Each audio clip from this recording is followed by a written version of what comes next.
on the stage, my purpose behind it is to give my inner child her voice back. Yeah. Go, Charlotte. I was adopted at 6.5 after a whole lot of yes. So, got 3 quick poems for you. In the mic. Vocalizing anguish. I am feeling pulled and drawn to my need to vocalize my anguish. I was forced to keep all my pain bottled up. I was forced into silence in the midst of terrible violence, and my voice must be freed. No more will I keep my voice, my pain in a bottle. Just as soon as I'm able, I shall scream into the void and give voice to my anguish. It's been pent up for ages, my rage within cages, my grief trapped on pages. No more will I stand for the violence of silence. I shall give myself full permission to scream, to yell, to raise bloody hell. For once I acknowledge and allow that I must let it all out, I shall also remember that I never deserved it, the hell. So far I have done all I can to be healed. All that's left to do now is tear open the seal and release all the rage, grief, and anguish in an earth-shattering peal.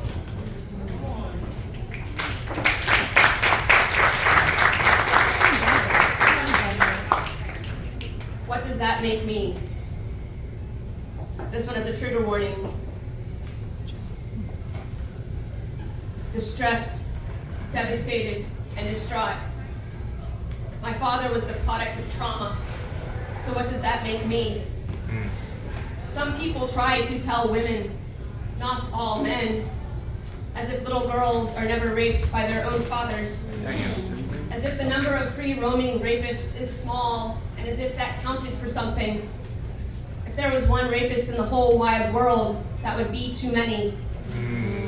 It took one man, generations back, to create the child molester my father became. Imagine a little boy that was born into this world with all this potential for love, all this potential for joy, smiles, and laughter, only to have that potential smothered by repeated traumas. Imagine a little boy trying to survive in the war zone that is his own family. He learns that the world is made up of sharks and minnows, and he learns that the only way to stay safe, to be okay, is to prove to everyone around you that you are a shark. And to cope with his unhappiness, he expunges the happiness of others. You see, due to this, the good in him never had a chance to be expressed. The God in him never had a chance to be expressed.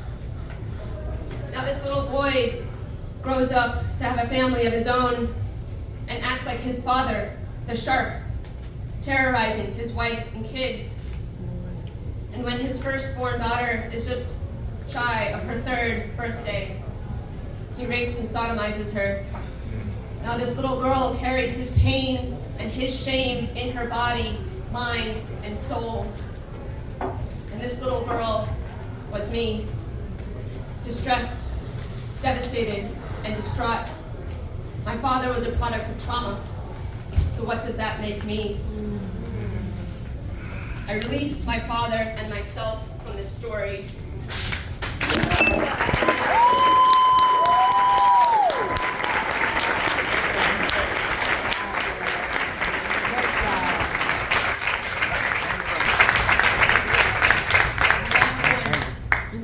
Life is all I ever was. My past teaches me where I perceive my limits to be. My past may hold all the pain and grief and questions, but what if it also holds the key to my peace and joy? What if it holds all the answers? What I endured showed me my strength. What I endured showed me my power. What I endured showed me my invincible light. I learned I was never the mud I was dragged through. I learned that my light was so big it would always shine through. I learned that my light was there before the trauma, and that my light was there after the trauma. That I remained unchanged in my essence. That I remained unchanged in my core. And I shall remain unchained from my bondage to trauma, for life is all I ever was, and light is all I'll ever be. Yeah. Amen.